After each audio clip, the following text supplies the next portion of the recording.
Bismillahirrahmanirrahim.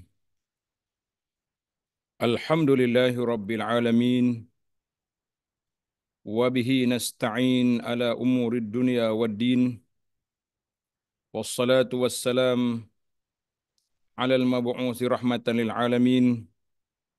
Nabiyyina wa habibina wa qudwatina Muhammad ibn Abdullah wa ala alihi wa sahbihi wa man sar ala nahjihi wahtada bihadihi wastanna bisunnati ila yaumiddin. Amma ba'du. Yang dihormati Ustaz Reza selaku pengacara majlis, yang dimuliakan pihak pimpinan Keluarga Ihsan, yang disayangi dan dikasihi sekalian semua para pencinta ilmu di alam maya dan juga di alam nyata. Assalamualaikum warahmatullahi wabarakatuh. Alhamdulillah, syukur kita kepada Allah Azza wa Jalla pada hari ini Jumaat 13 hari bulan 12 2024 bersamaan dengan 11 Jumadil Akhirah 1446, kita dapat meneruskan pengajian kita dalam kitab Rukun Iman. Arkanul Iman, Rukun Iman yang ringkas, mudah dipahami, perbahasannya hanya diambil daripada Al-Quran dan Sunnah serta huraian ulama yang muktabar secara ringkas. InsyaAllah sebagai seorang Muslim, kalau kita pegang dengan apa yang kita belajar di sini sudah memadai, insyaAllah. Untuk mendalaminya, kita perlu kepada kitab yang lebih detail. Tapi ini orang panggil asasnya mudah. Ha? Kita boleh belajar bersama dengan keluarga kita, baca pun insya-Allah boleh faham. Para jemaah sekalian, kita dalam rukun iman yang keempat. Rukun iman yang keempat, beriman dengan para rasul alaihimus salatu wassalam. Beriman dengan para rasul alaihimus salatu wassalam. Dalam CD yang lepas kita telah bincang tentang apa makna beriman dengan Rasul. Apa makna beriman dengan Rasul. Kemudian kita juga telah belajar tentang makna beriman dengan Rasul, hakikat kenabian, hikmah diutuskan Rasul. Alhamdulillah kita telah bincang. Sambungan kita di sini iaitulah tugas-tugas Rasul.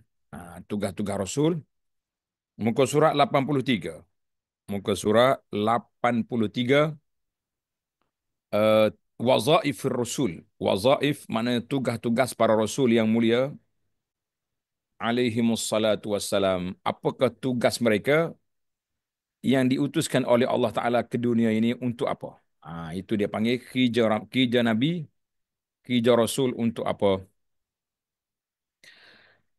Rasul-Rasul alaihimus salatu wassalam, Rasul-Rasul alaihimus salatu wassalam mempunyai tugas yang mulia. Allah hantar mari satu kerja buat yang besar yang tidak mampu dibuat oleh manusia biasa. Sebab mereka memikul tanggungjawab yang besar, iaitulah menerima wahyu dari Allah Azza wa Jalla untuk disampaikan kepada hamba-hamba Allah Ta'ala yang ada pada waktu mereka. Kecuali Nabi kita Muhammad sallallahu alaihi wasallam, maka wahyu yang disampaikan oleh Nabi baginda sampai kepada orang yang berada pada zamannya, kemudian disambung tugas itu oleh para khulafa ar-rasyidun dan para sahabat yang mulia, kemudian disambung oleh tabi'in, sambung sampai kepada hari kiamat. Itulah dia panggil ar-risalatul khalidah.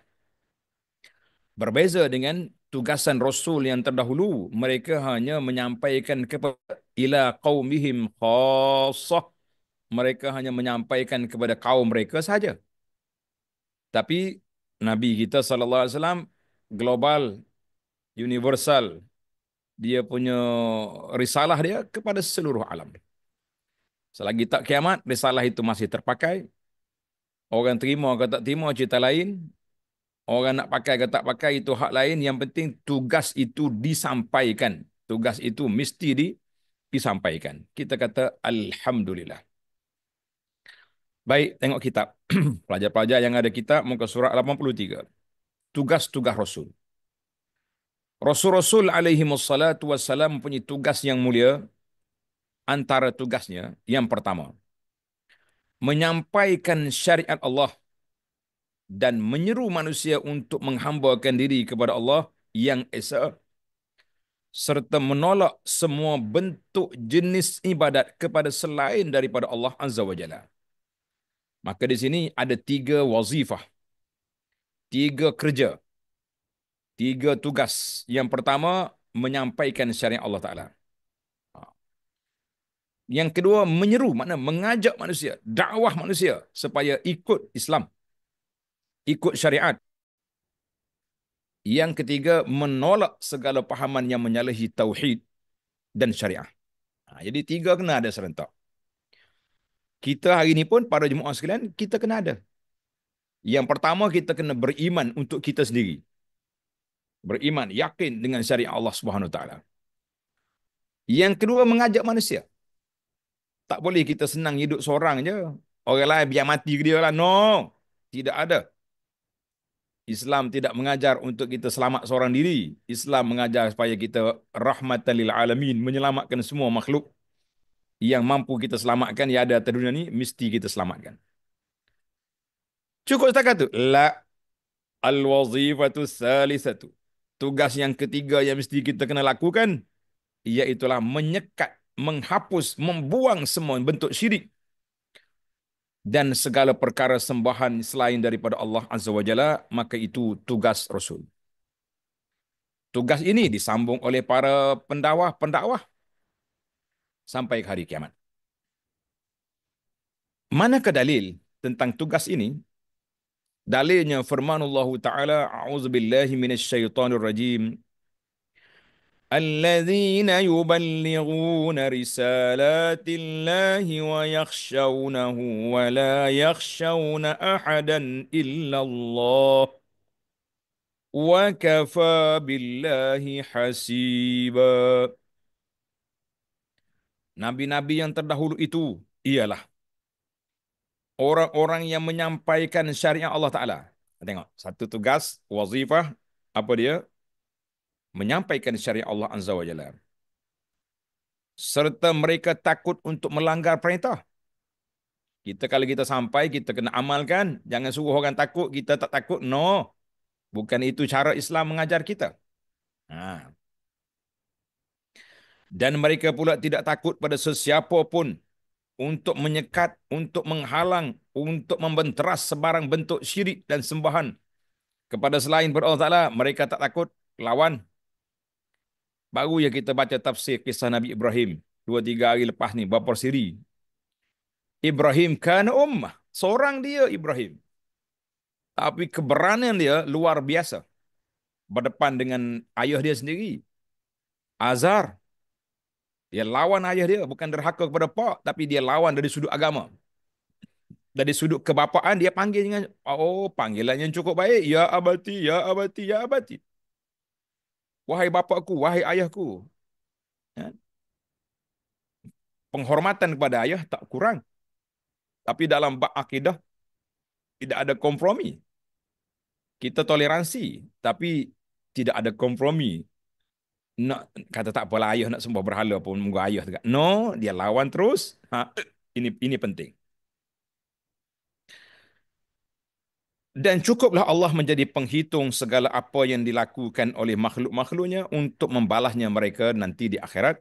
Suratul Ahzab ayat 39. Suratul Ahzab ayat 39. Maknanya tugas yang pertama iaitulah mengajak manusia kepada syariat Allah Azza wa Jalla, menyeru manusia berdakwah dan menghalang daripada syirik. Dua, menjelaskan pada manusia semua ajaran agama yang telah diturunkan kepada mereka. Tak ada ajaran agama ini yang Nabi kita sembunyi, tak ada. Semuanya disampaikan dengan telus. Disampaikan dengan semua apa yang Allah Ta'ala perintahkan. Tak ada kata Nabi sembunyi-sembunyi, tak ada. Kalau kata siapa dia kata gitu, dia bohong.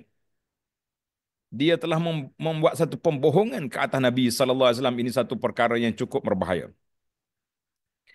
Dalilnya firman Allah Ta'ala, wa anzalna ilaika dzikra litubayyana lin-nasi ma nuzzila ilaihim wa la'allahum yatafakkarun. Dan kami turunkan kepadamu wahai Muhammad sallallahu alaihi wasallam Al-Quran. Apa hijab Al-Quran ini?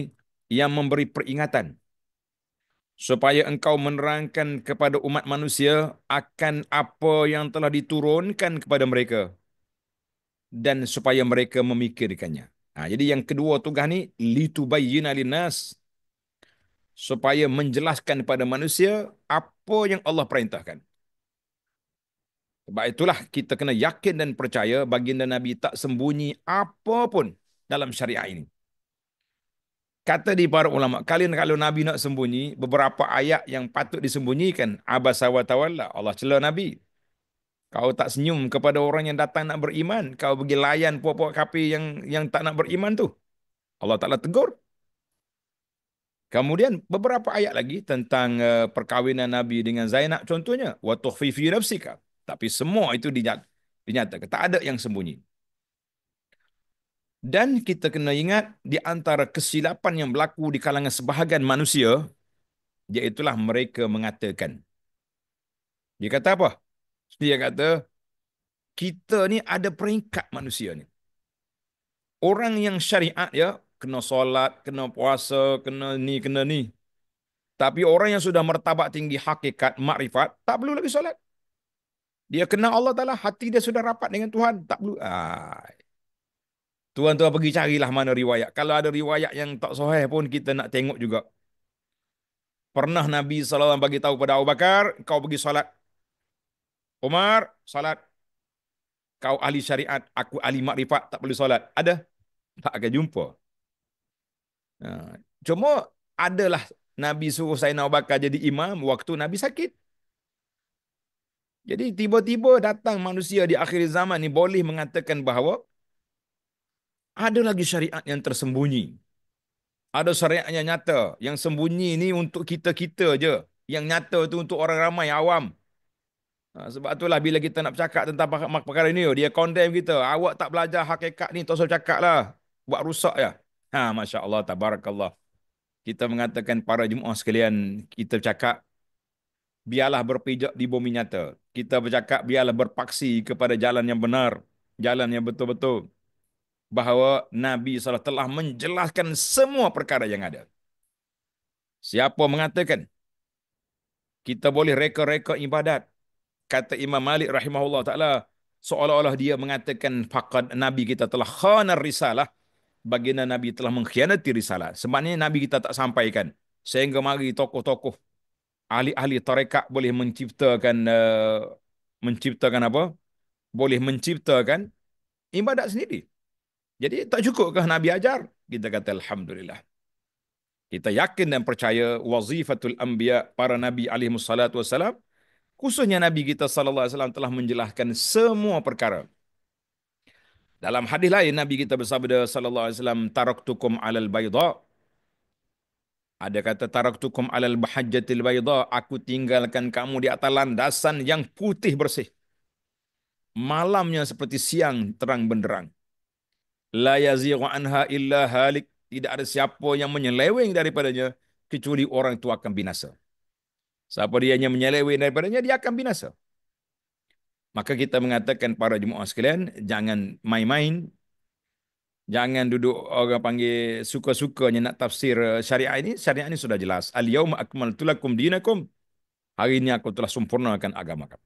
Yang itu yang kedua. Yang ketiga, yang baru masuk tu muka surat 84. Yang ketiga, tugas wazifatul Rasul alaihi wassalatu wassalam yang ketiga, membawa umat ke arah kebaikan dan menjauhkan mereka daripada melakukan kejahatan. Hijrah Nabi, ajak orang kepada kebaikan. Tak ada Nabi ajak orang buat tak baik. Tak. Nabi Pelesu adalah. Nabi Pelesu, Nabi Melayu, Nabi apa lagi? Ha? Nabi yang karut-marut tu. Para anbiya alaihi salatu wasalam, kerja mereka yad'unan nas ilal khair, nak ajak manusia. Kata di para ulama, tidak ada benda perkara yang baik kecuali Nabi dah sampaikan. Tidak ada perkara yang buruk kecuali Nabi telah peringatkan. Kesalahan bukan salah Nabi, salah kita tak belajar. Salah kita tidak belajar. Nabi dah sampaikan, kenapa kita tak belajar, tak ngaji? Memberi khabar gembira tentang pahala kepada mereka yang melakukan kebaikan. Jadi banyaklah. Alhamdulillah, ada sebuah buku yang saya duk baca, nama dia Sunnahmu Amalanku. Menarik. Buku ni walaupun nota kecil, nota bagi anak nota kecil lah, tapi eloklah kalau tuan-tuan baca, murajaah, belajar, tengok senarai-senarai pendek yang disenaraikan itu. Dia panggil tentang amalan-amalan yang diajar oleh baginda Nabi sallallahu alaihi wasallam kepada kita. Kita kata alhamdulillah. Tak perlu lagi kita. Maka Nabi di sana Nabi sebut, siapa dia buat ni pahala sekian, buat ni pahala sekian. Jangan mari pula ada orang terlebih cerdik, dia kata tak boleh kita buat ibadat nak pahala. Siapa dia nak ibadat nak pahala boleh bawa pada syirik? Siapa cakap? Nabi offer. Contoh yang saya selalu duduk apa ni, kempen para jemaah, kita kata man hafidha sintai asyrata raka'atan fil yaumi wal lailah. Siapa dia jaga 12 rakaat setiap hari satu malam, sunat rawatib. Dia panggil sunat apa? Sunat rawatib. Kita jaga. Allah Ta'ala akan bina sebuah mahliga dalam syurga.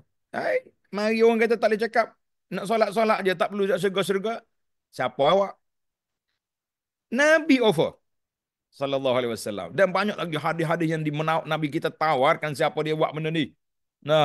Sampai Nabi kata imatatul adza anit tariq. Buang benda-benda yang mengganggu tengah jalan orang pun. Orang ni layak ke syurga. Kita kata Masya Allah, tabarakallah. Banyak lagi dalam Quran Allah Ta'ala sendiri tawarkan. Hal adullukum ala tijaratin tunjikum min azabin alim. Nak ke tidak aku tunjuk pada kamu perniagaan. Kita berniaga dengan Allah Subhanahu Wa Taala yang menyelamatkan kamu daripada api neraka. Kata siapa tak nak? Semua orang nak. Kita kata Masya Allah, tabarakallah, para jemaah sekalian. Itulah keadaan kita sekarang. Kita banyak kacau, banyak ni. Kerja Nabi memberi amaran, munzirin, memberi amaran kepada mereka yang melakukan kejahatan. Dengan seksaan, dengan azab, dengan kemurkaan Allah Azza wa Jalla. Maka dakwah kita ini mesti serentak.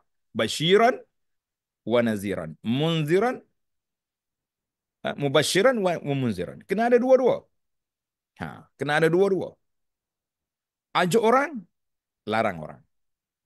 Buat baik, ini pulangan. Buat tak baik, ini balasan.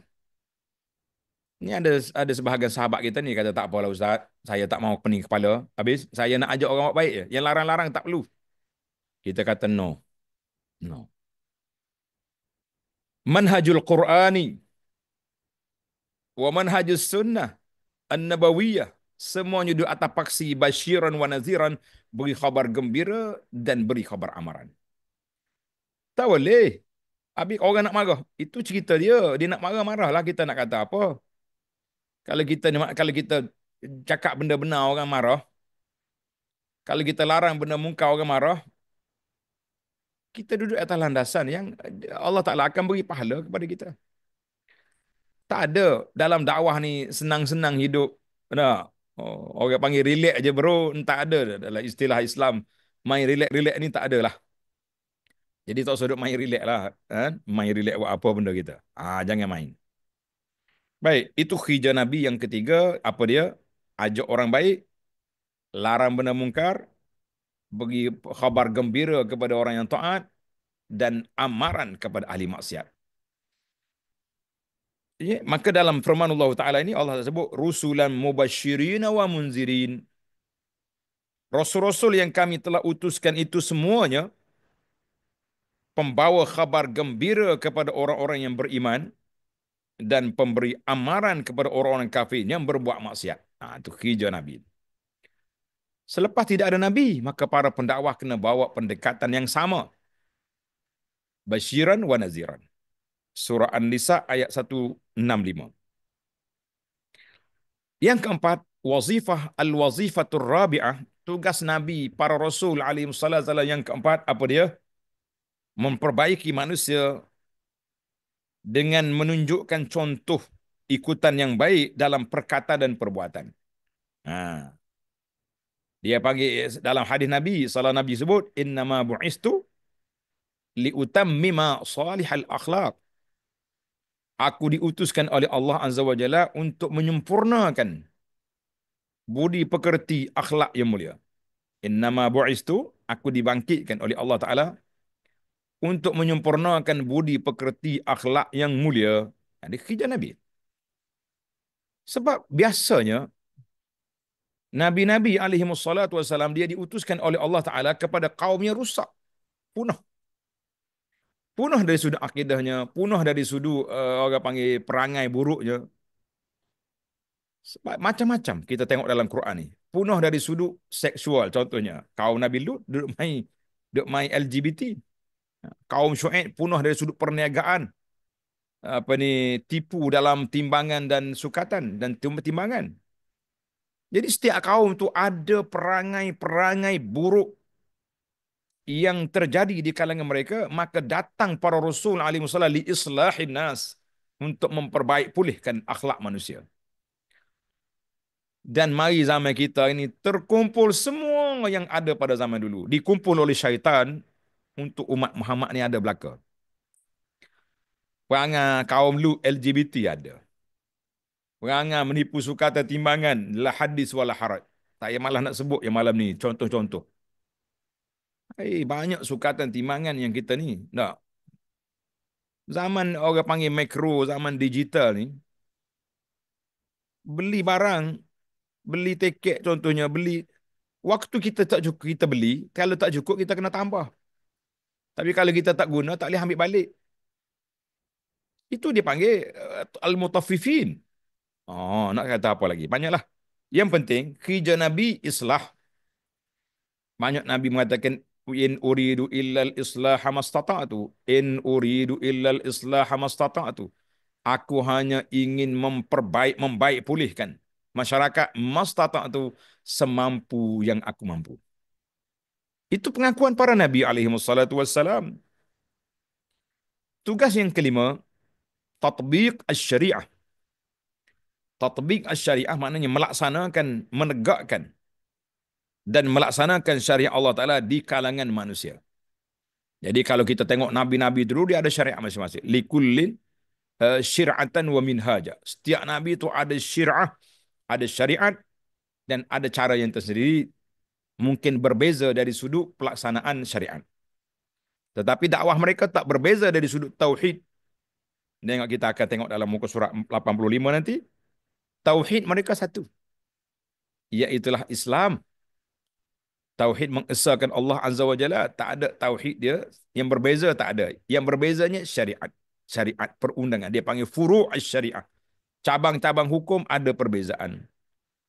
Tapi dari sudut tauhid lah satu ya. Jadi kerja Nabi, kerja Rasul alaihi wasallam menegak dan melaksanakan syariat Allah di kalangan manusia. Mana yang Tuhan suruh, mana yang Allah larang, semuanya disampaikan dan dinyatakan. Disampaikan dan dinyatakan. Yang keenam, semua Rasul alaihi wassalam akan menjadi saksi ke atas umatnya pada hari kiamat bahawa mereka telah menyampaikan syariat Allah kepada umatnya dengan jelas. Tapi begitulah manusia ni di akhirat esok. Umat-umat Nabi menafikan, mengingkari, mengatakan bahawa Nabi mereka tak menjalankan tugas. Ini keceluparan mulut. Kejahatan yang dilakukan oleh mereka dengan mengatakan bahawa Nabi dia tak menjalankan tugas. Siapa akan jadi saksi? Tengok. Tengok dalam Quran, firman Allah Ta'ala. فَكَيْفَ إِذَا جِئْنَا مِنْ كُلِّ أُمَّةٍ بِشَهِيدٍ وَجِئْنَا بِكَ عَلَى هَؤُلَاءِ شَهِيدًا. Maka bagaimanakah keadaan orang kafir pada hari akhirat kelak apabila kami datangkan dari tiap-tiap umat seorang saksi, iaitulah Rasul mereka sendiri menjadi saksi terhadap perbuatan mereka. Jadi Rasul-Rasul mereka menjadi saksi ke atas perbuatan mereka. Ni kau ni buat gini, kau ni Rasul ni buat gini, dia mereka menjadi saksi. Jelas. Hmm. Uh, Keadaan orang kafir pada hari kiamat esok, apabila kami datangkan dari tiap-tiap umat seorang saksi, iaitulah Rasul mereka sendiri menjadi saksi terhadap perbuatan mereka, wajibna bika ala haula'i syahida, dan kami juga datangkan engkau wahai Muhammad sallallahu alaihi wasallam sebagai saksi terhadap umatmu. Jadi nabi kita sendiri menjadi saksi kepada umat dia, dan nabi jadi saksi kepada semua. Kita esok pun jadi saksi juga. Kita mengatakan Nabi Nuh dah menyampaikan. Nabi Ibrahim dah menyampaikan. Nabi Hud dah menyampaikan. Orang tanya, mu tahu mana? Engkau bukan ada masa tu. Kami tahu sebab Nabi kami telah mengesahkan bahawa mereka telah menyampaikan. Wajibna bika ala haula'i syahida. Jadi Nabi kita menjadi saksi kepada semua. Alhamdulillah.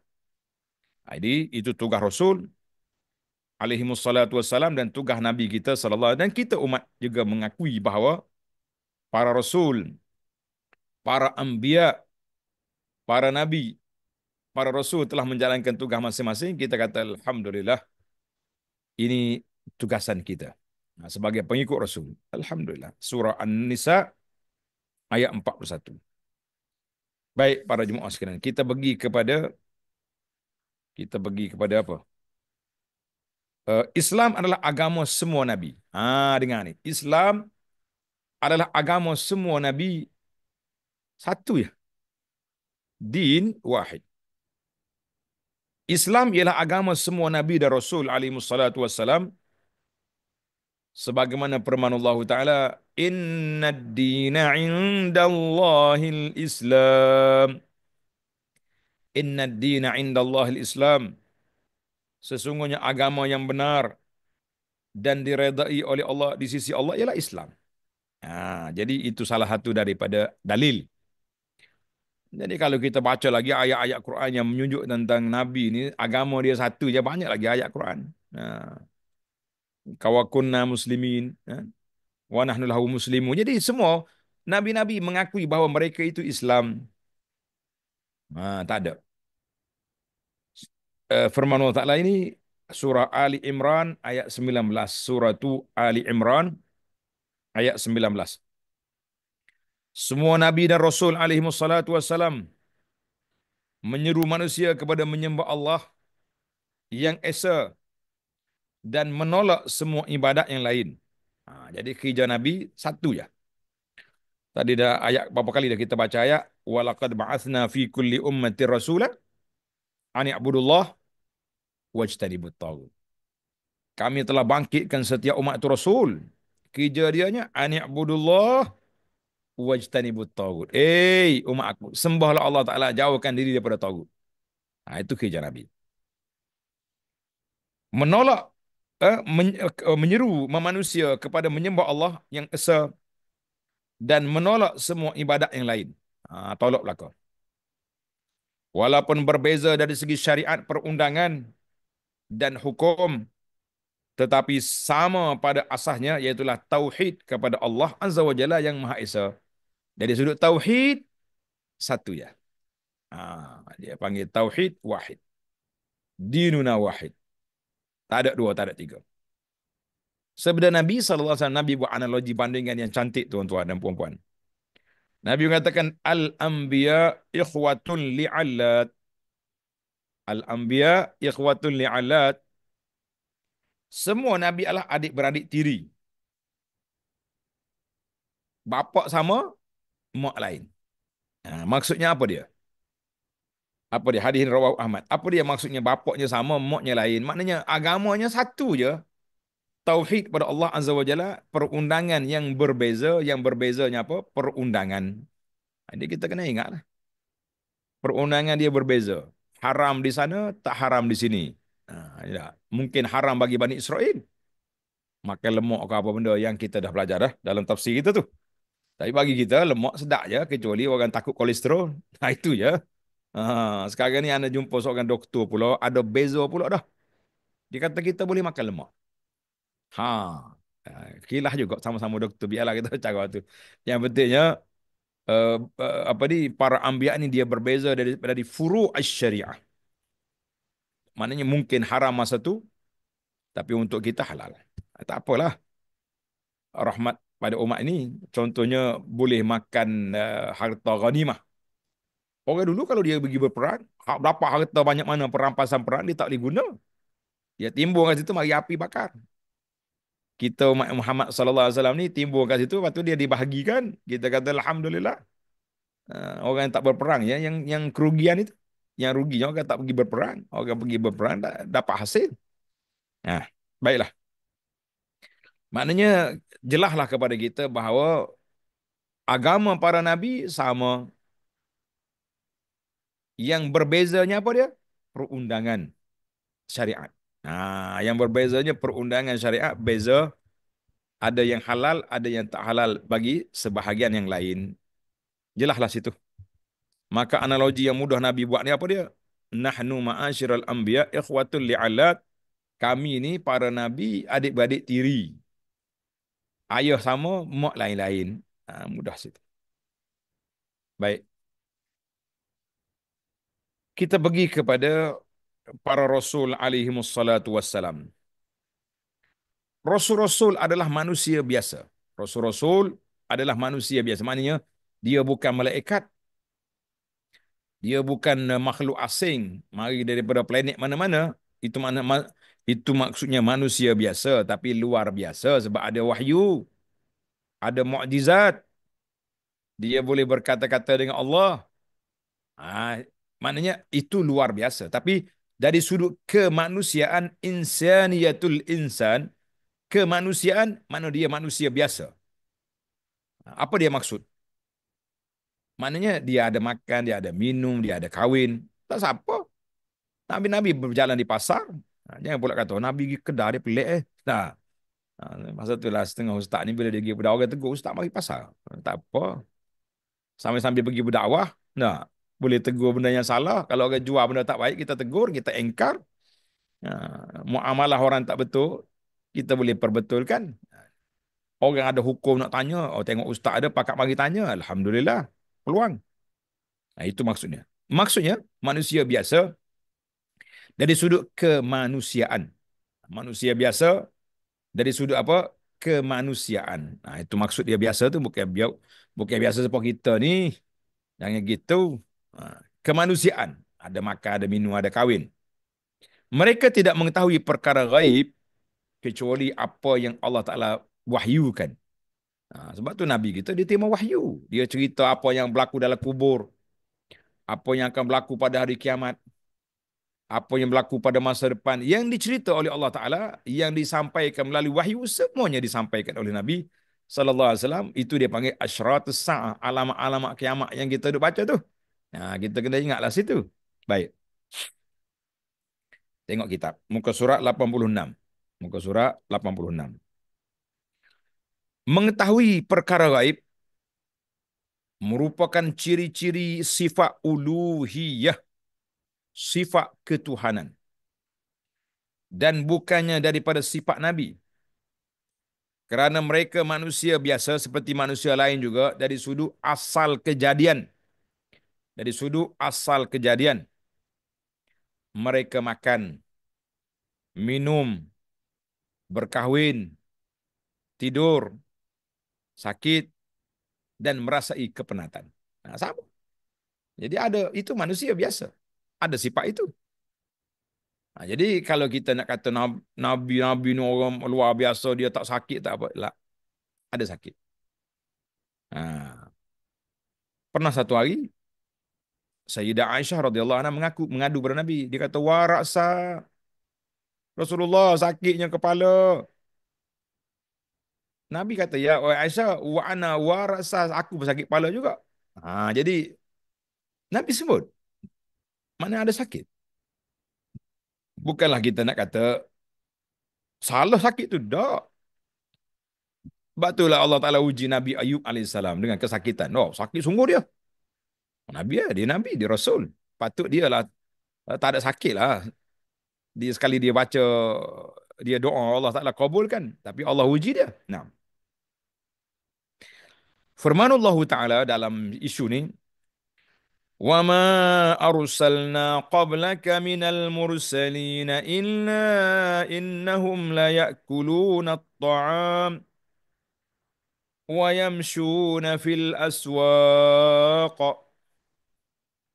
Dan kami tidak mengutus rasul-rasul sebelummu, wahai Muhammad sallallahu alaihi wasallam, melainkan sesungguhnya mereka juga makan.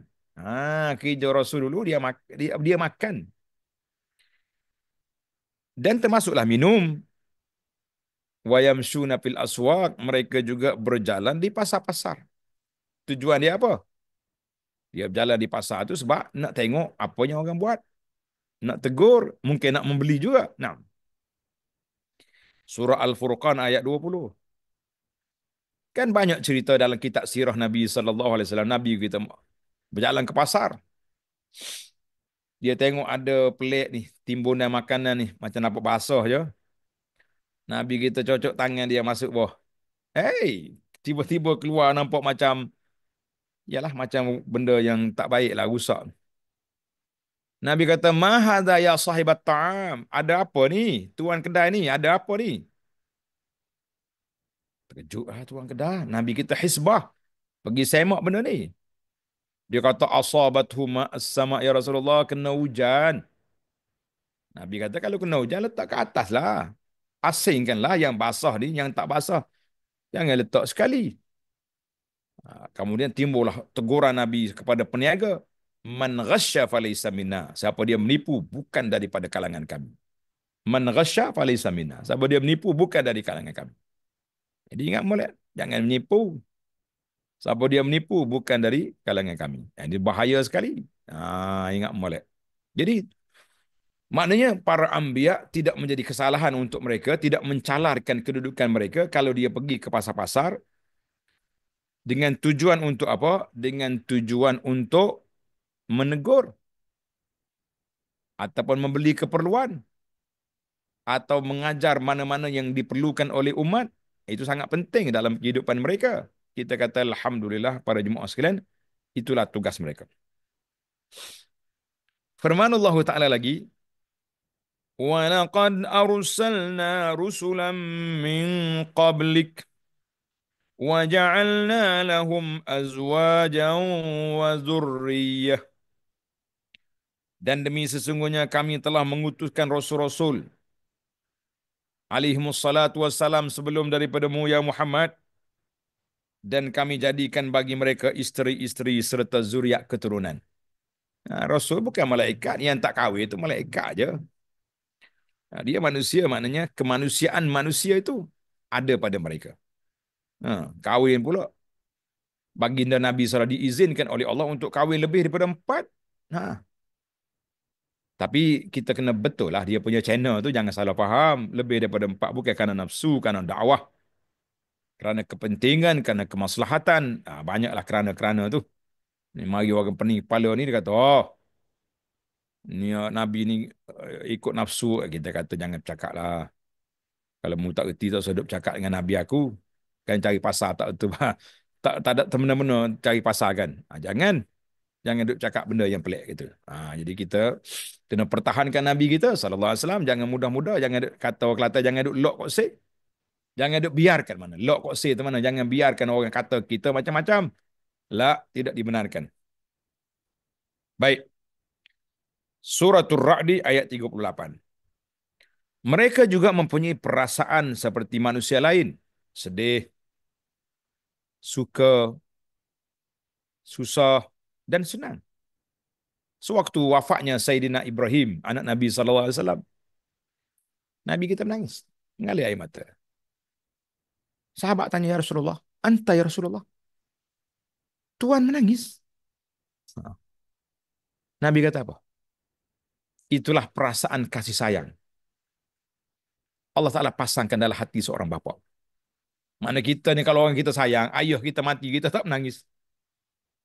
Mak kita mati kita tak menangis. Ini manusia apa ni? Bahkan dia ketawa pula mak dia mati dah senang hidup. Hei, itu dia panggil naluri manusia. Nabi ada rasa sedih. Nah, suka, susah dan senang.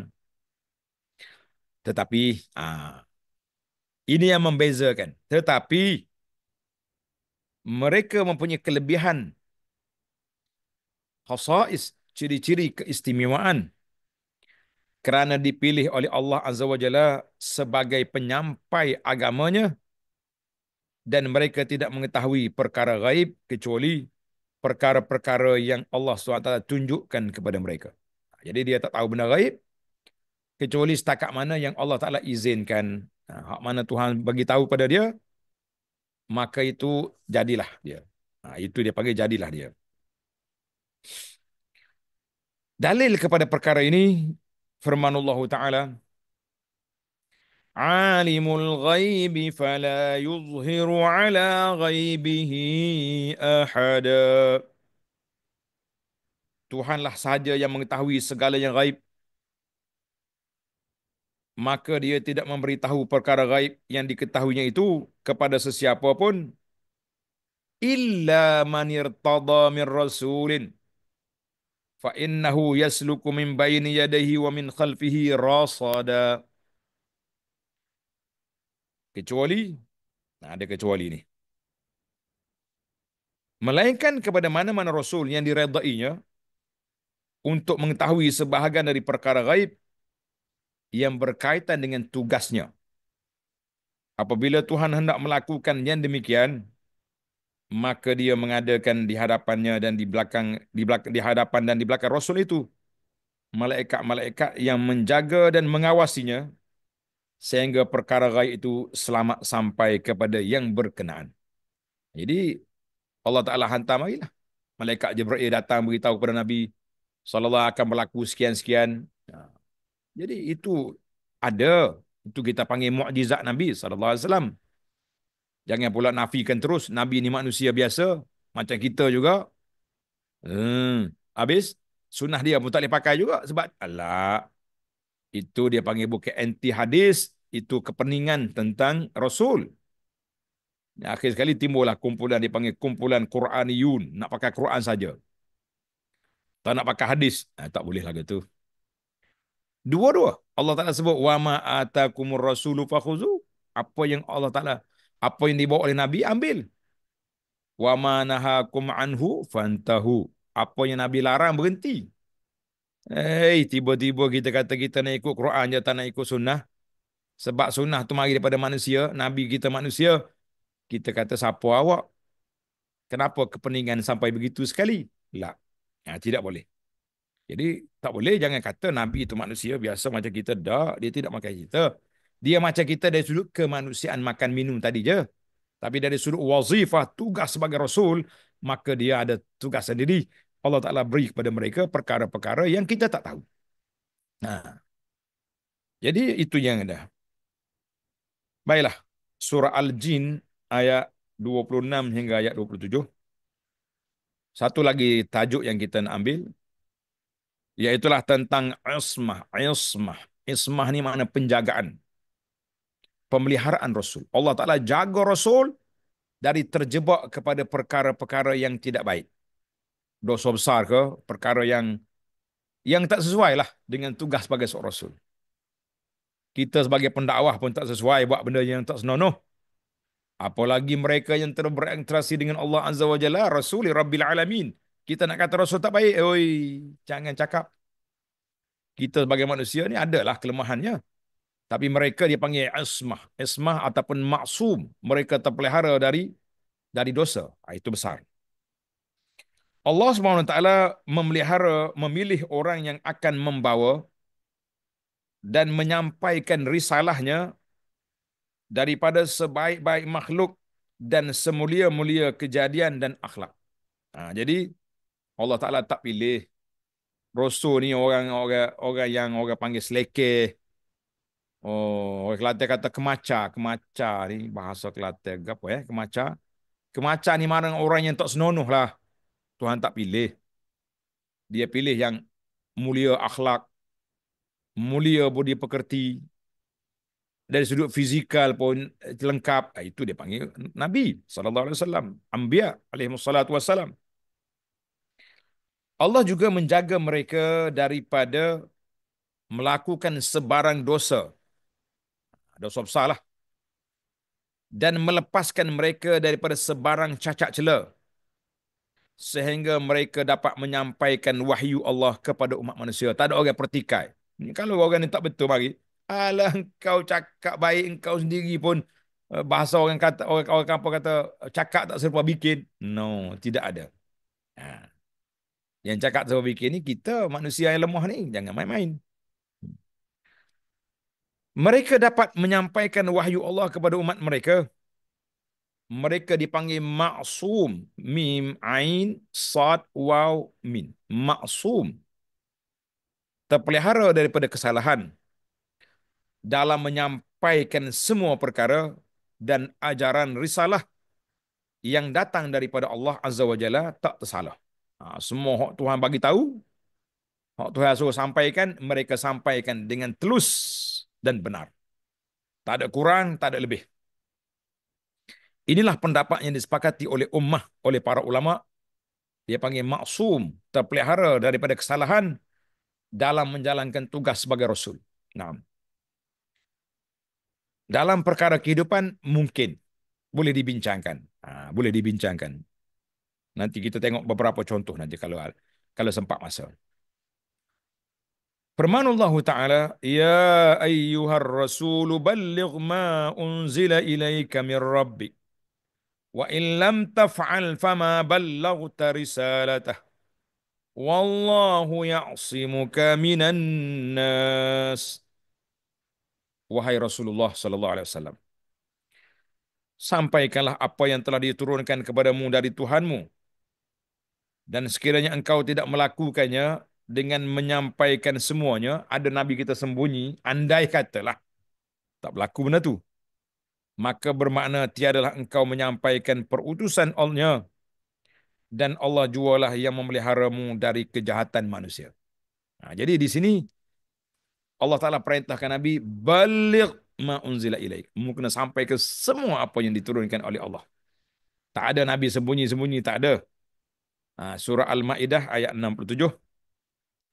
Dan firman Allah Ta'ala, Alladzina yuballighuna risalatillahi wa yakhshawnahu wa la yakhshawna ahadan illallah.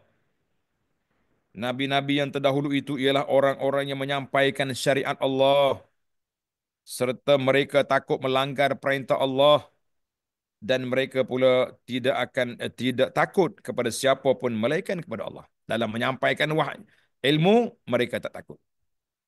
Takut-takut ni kita takut kena tukar lah, kena pecah jawatan lah, kena tamat kontrak lah, dan macam-macam kena halang, jadi takutlah kita, kan?